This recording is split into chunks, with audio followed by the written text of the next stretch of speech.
고난과 영광을 함께 받는다라는 제목으로 말씀을 보았습니다. 예수님을 믿으면, 신앙생활을 하면 고난을 받지 않는다 그렇게 생각할 수가 있지요. 그러나 그렇지 않습니다. 고난은 누구에게나 주어지는 겁니다.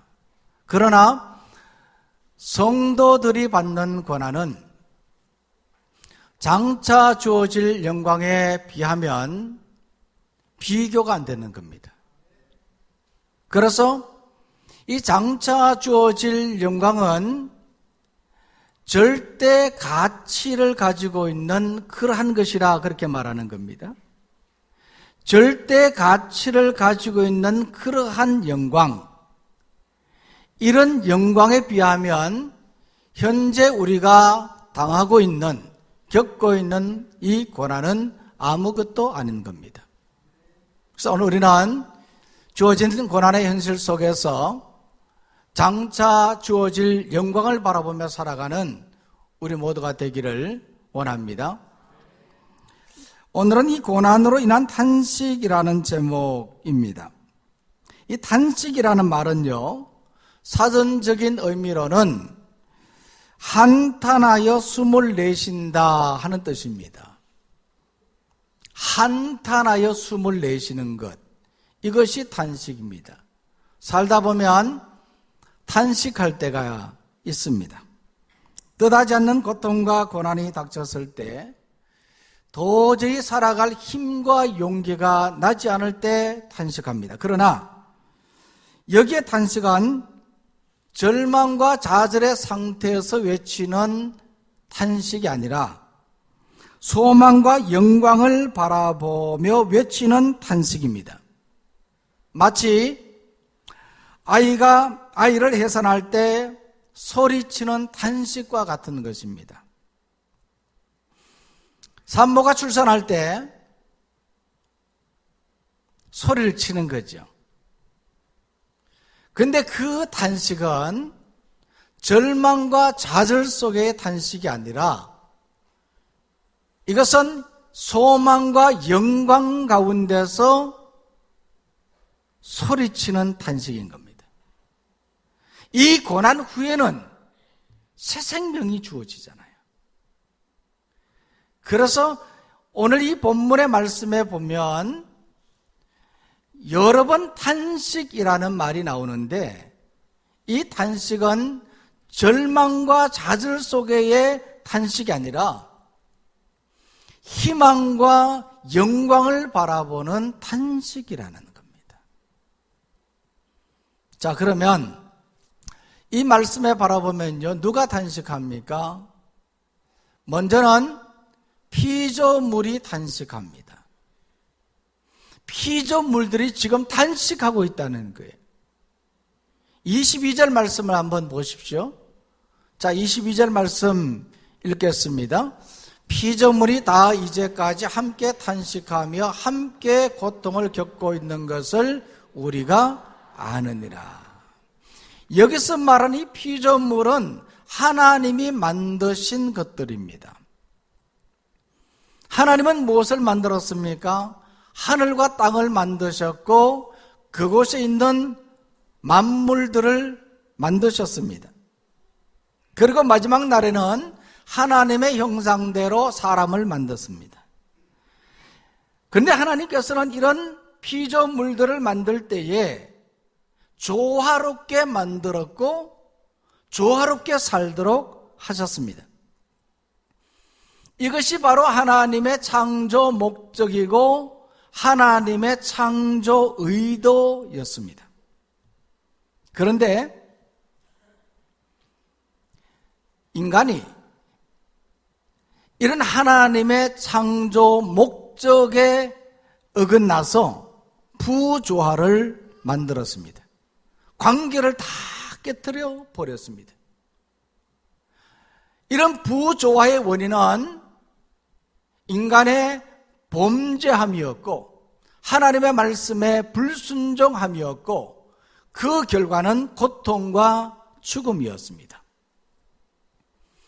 근데 하나님께서는 이러한 부조화를 조화롭게 만들기 위해서 구원의 사역을 시작하셨습니다. 그 구원의 사역이 바로 예수님을 이 땅에 보내주신 것입니다. 예수님을 통해서 하나님께서는 부조화의 세상을 조화롭게 만들기를 원했던 것입니다. 그래서 우선 인간을 구원하려고 하셨던 거예요. 근데 인간의 구원만이 아니라 하나님은 피조물도 구원하기를 원하셨습니다. 왜냐하면 인간이 범죄함으로 말미암아서 피조물도 고통하고 탄식하고 있기 때문입니다. 피조물이 어떻게 탄식합니까? 식물에도 감정이 있다는 연구 결과를 본 적이 있습니다. 어떤 사람이 나무를 만지다가 손을 베어 깜짝 놀라 아파했는데 그 순간을 전자현미경으로 살펴보니 그 감정이 식물에게도 전달되었다는 거예요. 그 나무에게 전달되었다는 거예요. 그래서 그 나무의 색깔이 달라지더라는 거예요. 또한 식물을 앞에 놓고 노래를 불렀더니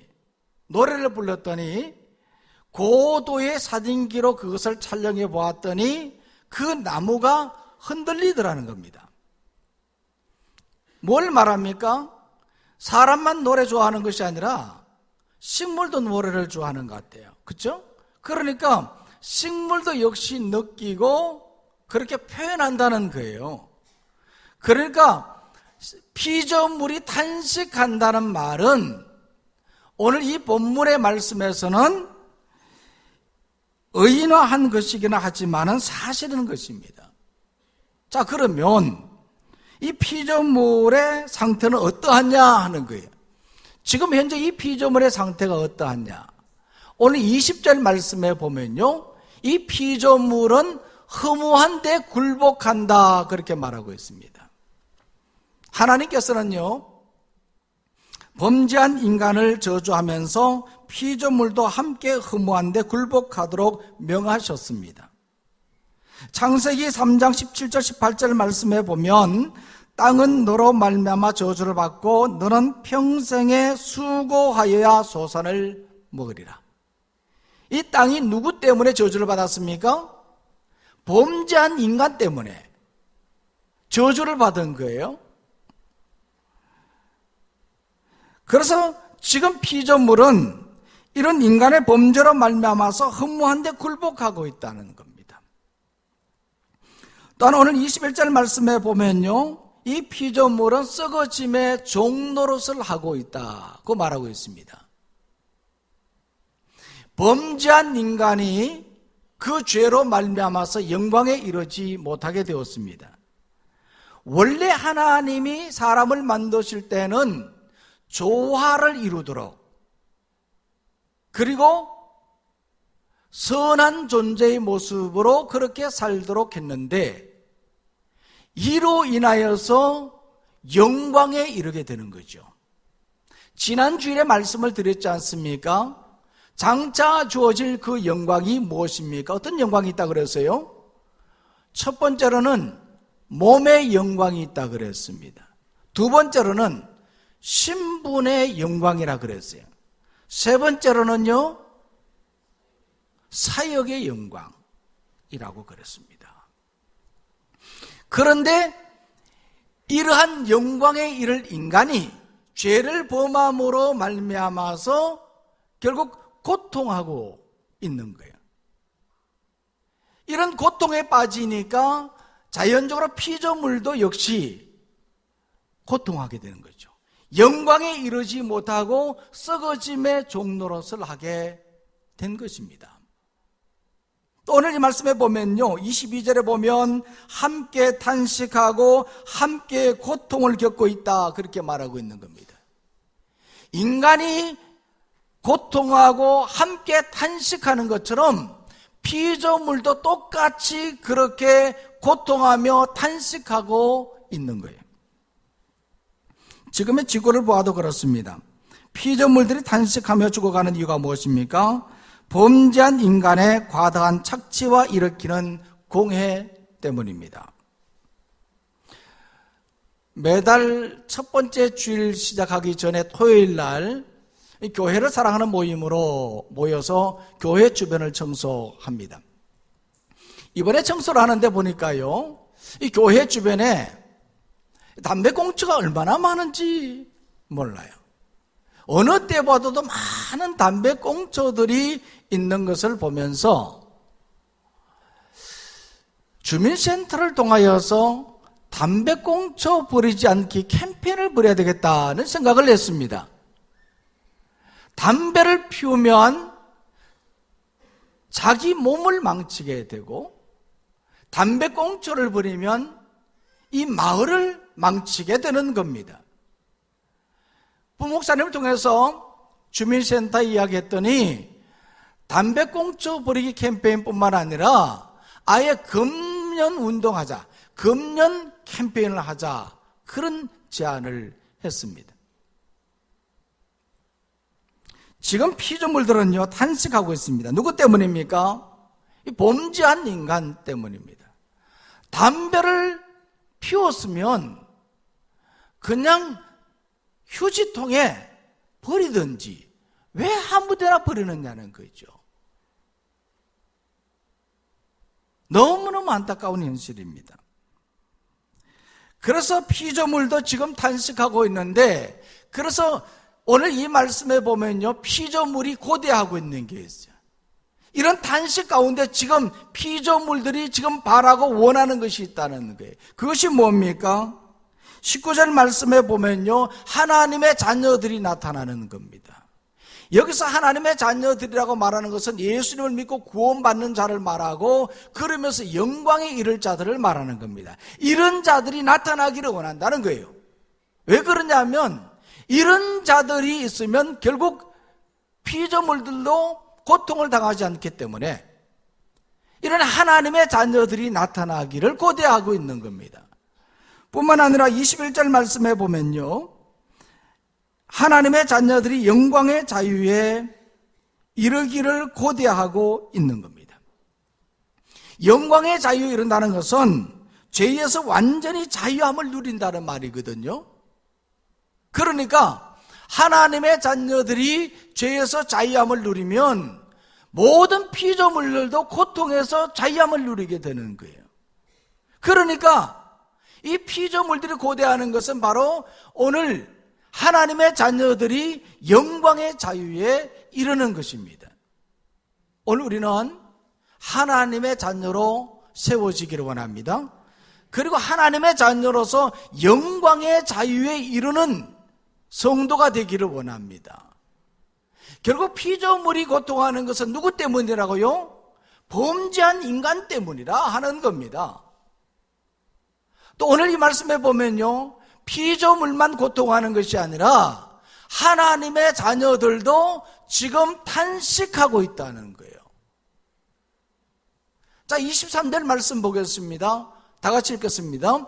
그뿐 아니라 또한 우리 곧 성령의 처음 익은 열매를 받은 우리까지도 속으로 탄식하여 양자될 것 곧 우리 몸의 속량을 기다리느라. 그뿐 아니라 그랬어요. 피조물이 탄식할 뿐만 아니라 하나님의 자녀인 우리들까지도 지금 탄식하고 있는 거예요. 왜 탄식하고 있습니까? 하나님의 자녀답게 살기 위해서는 고난이 따르기 때문입니다. 육체의 고난으로 인해서 또 받는 시험과 고통이 너무나 크기 때문입니다. 장차 영광을 위해 끝까지 인내해야 되기 때문입니다. 그래서 고난 가운데서 탄식하는 겁니다. 그런데 오늘 우리 성도들이 받는 이 고난은 장차 주어질 영광에 비교할 수 없는 겁니다. 아멘. 현재의 고난은 장차 우리에게 나타날 영광과 비교할 수 없다. 미래의 영광은요, 아직 눈에 보이지는 않지만은 현실의 고난이 실제적인 것처럼 이것도 실제적인 것입니다. 그래서 오늘 우리들은 하나님의 자녀된 우리는 주어진 이 고난 속에서 우리는 탄식하게 되는 거죠. 탄식하는 겁니다. 이 고난을 이겨내기 위해서는 탄식하는 겁니다. 그러나 이와 같이 우리는 탄식하면서 반드시 가져야 될 것이 있습니다. 하나님의 자녀들이 해야 될 것이 있단 말이에요. 그게 뭡니까? 오늘 말씀 굉장히 중요한 말씀인데요. 24절 25절 말씀 보십시오. 여기다 같이 소리내서 큰 목소리로 우리가 읽겠습니다. 시작.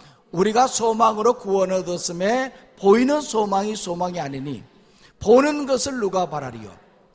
만일 우리가 보지 못하는 것을 바라면 참음으로 기다릴지니라. 하나님의 자녀들이 지금 무엇을 해야 된다고요?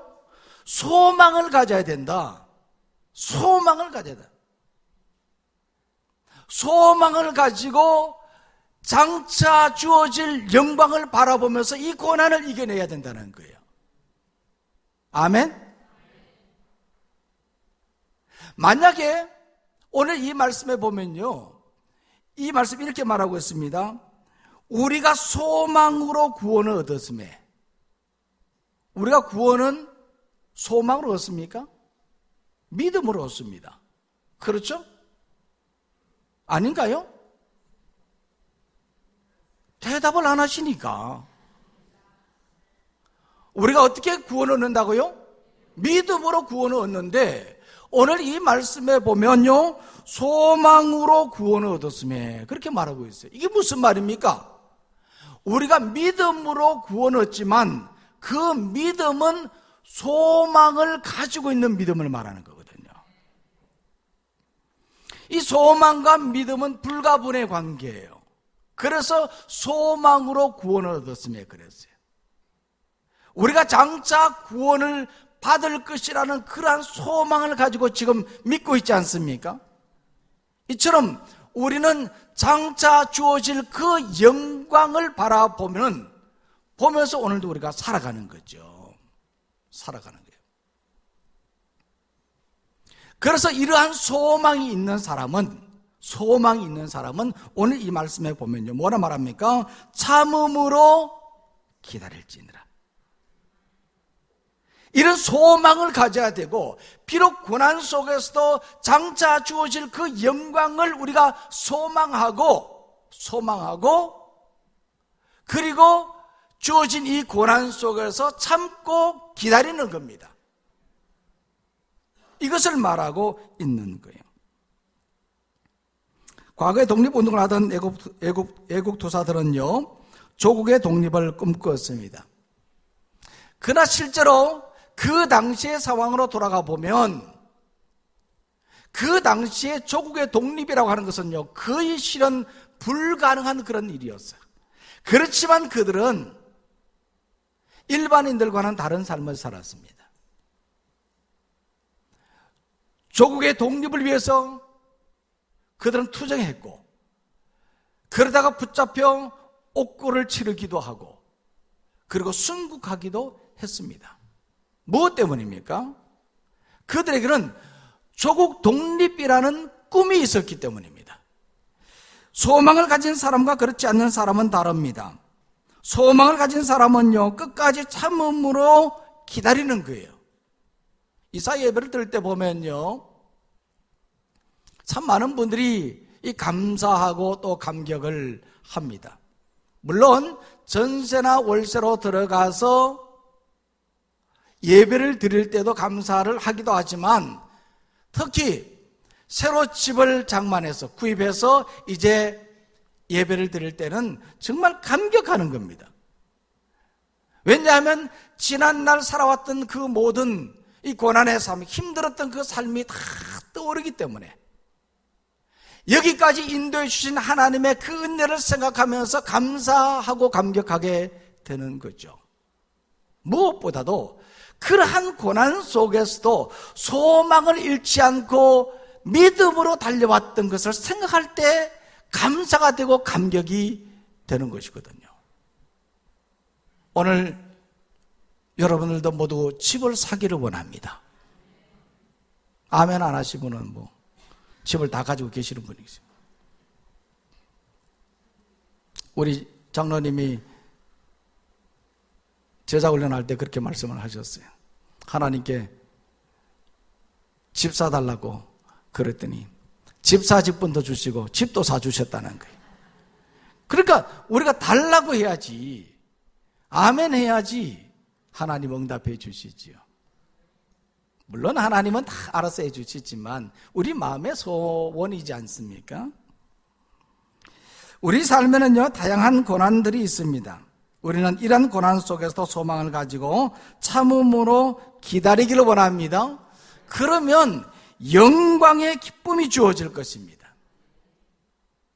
또 오늘 말씀을 바라보면요, 성령님도 탄식하고 있습니다. 자, 26절 말씀, 우리 다 같이 26절 말씀 보겠습니다. 시작. 이와 같이 성령도 우리의 연약함을 도우시나니 우리는 마땅히 기도할 바를 알지 못하나 오직 성령이 말할 수 없는 탄식으로 우리를 위하여 친히 간구하시느니라. 아멘. 자, 오늘 이 말씀에 보면요, 이와 같이 말하고 있습니다. 이와 같이. 이것을 보면요, 좀 애매한 그러한 부분이에요. 어떻게, 무엇을 잘 알 수 없는 그런 부분이긴 하지만은 23절 말씀을 보면, 이 말씀과 연결해 보면 잘 알 수 있습니다. 23절 말씀에 보면요, 하나님의 자녀된 자들이 탄식하는 것을 말합니다. 하나님의 자녀들이 탄식하는 것과 같이 지금 누구도 탄식한다고요?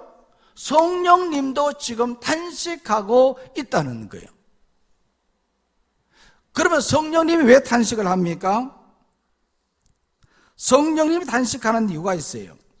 그것은 우리가 기도할 바를 알지 못하기 때문에, 우리가 어떻게 살아야 되는지 알지 못하기 때문에, 그래서 성령님은 우리의 연약함을 도우시기 위해서 탄식하는 거예요.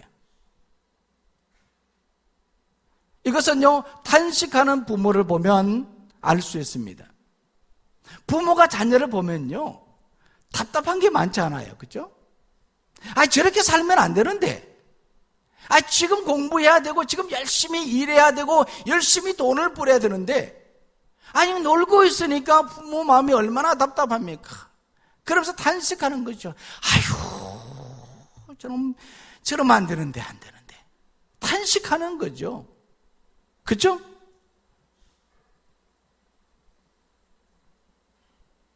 때로는 저렇게 신앙생활 하면 안 되는데, 하나님 앞에 나와서 기도하고 정말 열심히 믿음 생활을 해야 되는데, 그렇게 하지 않는 이 자녀들을 바라보면서 부모가 탄식하는 거죠. 탄식하는 거예요. 마찬가지입니다. 이 성령의 탄식도 오늘 우리 믿음의 사람들, 하나님의 자녀들이 정말 하나님의 말씀대로 살고 정말 기도할 때는 하나님의 뜻대로 기도해야 되는데, 그렇게 기도를 못하고 있는 거죠. 우리가 기도할 때요, 기도할 때 내 욕심대로 또 내 뜻대로 그렇게 기도하는 것이 아니거든요.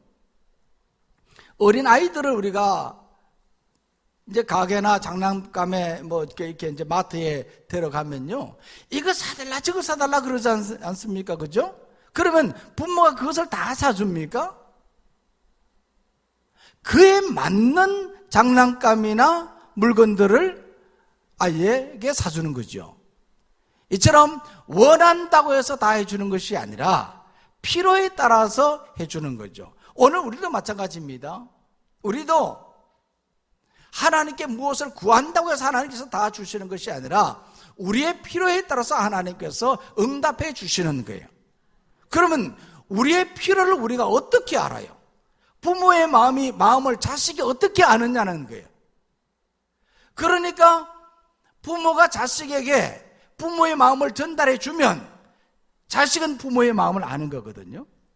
그러니까 오늘 우리가 하나님의 마음을 알기 위해서는 성령의 도우심을 간구해야 되는 겁니다. 성령이 내 속에 임하면, 성령의 도우심으로 성령이 내 속에 임하면 우리는 성령의 사람으로서 성령의 이끌림 받아서 우리가 그렇게 기도도 하고 그렇게 성령의 삶을 살게 되는 것이죠. 그래서 우리는 이렇게 성령의 도우심을 간구하고 성령의 인도하심에 따라서 살아야 되는데, 그렇게 살지 못하는 이런 우리들을 바라보면서 성령님이 탄식하는 거예요. 탄식하는 거예요. 성령님은요, 우리의 마음을 살피시는 분이십니다. 우리가 기도하지 못할 때 기도하게 하고, 기도가 잘 안 될 때 기도의 문을 열어주시고, 무엇을 기도해야 될지 모를 때 기도할 말을 가르쳐 주시는 분이십니다.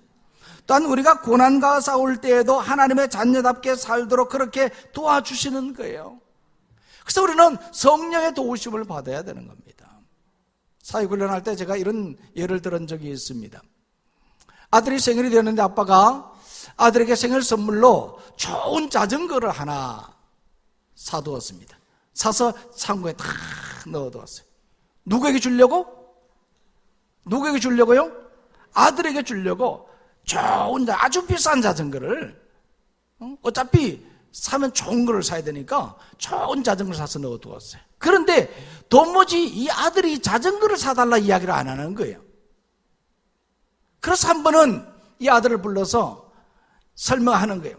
자전거가 좋은 점, 왜 자전거가 필요한지 조목조목 들어서 설명을 하는 거죠. 이래서 좋고 이래서 좋고 이것이 이렇게 꼭 필요하고 쭉 설명을 했더니 이 아들이, 아빠, 그럼 나 자전거 사줘. 그때 이 아버지가 창고에 넣어두었던 이 자전거를 아들에게 주는 겁니다. 이미 하나님께서는 우리에게 필요한 것을 다 가지고 계시는 거예요. 다 준비하고 계시는 거예요. 그런데 우리는 무엇이 필요한지를 몰라. 그래서 구하지도 않고 있는 거예요. 그래서 성령이 우리에게 찾아오셔서 말씀하시는 거예요. 우리가 기도할 때 성령의 인도하심에 따라서 그렇게 기도하는 거죠. 아빠, 자전거 사줘. 성령이 다 가르쳐 주셨잖아요. 그렇죠? 이것이 바로 성령의 도우심이라는 말이에요. 그래서 우리는 기도할 때 늘 성령의 도우심을 받으며 살아가는 우리가 되기를 원합니다. 오늘가 살아가면서요, 많은 탄식 소리를 듣게 됩니다. 피조물도 탄식하고 하나님의 자녀들도 탄식하고 성령님도 탄식합니다. 피조물이 탄식하는 것은 범죄한 인간들 때문에 탄식하는 거예요. 오늘 우리들 때문에 탄식하는 거예요. 피조물이 탄식하는 거예요. 오늘 우리들도 탄식해요. 하나님의 자녀들이 탄식하는 것은 주어진 이 고난의 삶을 이기기 위해서 우리가 탄식하는 거예요. 그런데 이 고난을 이기는 과정 속에서 반드시 우리가 가져야 될 것이 있습니다. 그것이 뭐라고 그랬습니까? 소망이라고. 소망. 따라해 보겠습니다. 소망. 너무너무 중요한 거예요. 소망 잃어버리면 안 돼요. 믿음도 소망으로 이루어지는 거예요. 소망으로. 그리고 성령님도 탄식을 하는데 왜 탄식합니까? 오늘 우리들이 구할 바를 알지 못하기 때문에, 그래서 탄식하는데 우리는 성령님의 도우심을 받아야 되는 겁니다. 성령님의 도우심을 받으면 성령의 인도하심에 따라서 우리가 구하고 성령의 인도하심에 따라서 우리가 살아가게 되는 거죠. 그래서 주어진 이 모든 고난의 삶 속에서도 우리는 소망을 가집니다. 장차 주어질 영광을 바라보면서 오늘도 이 고난을 소망과 영광을 바라보면서 극복하게 되는 거예요. 승리하면서 살 수 있는 거예요. 그러므로 오늘 우리는 이와 같은 소망을 가지고 나가는 우리 모두가 되기를 간절히 소망합니다. 오늘 말씀 생각하면서 함께 우리가 기도를 드리도록 하겠습니다. 우리가 기도할 때 특별히 고난 속에서도 영광을 바라보게 하옵소서, 영적인 삶의 능력을 주옵소서, 육신의 질병이 치유되게 해달라고, 다 같이 소리내서 간절한 마음으로 기도하겠습니다. 하나님 아버지 감사합니다.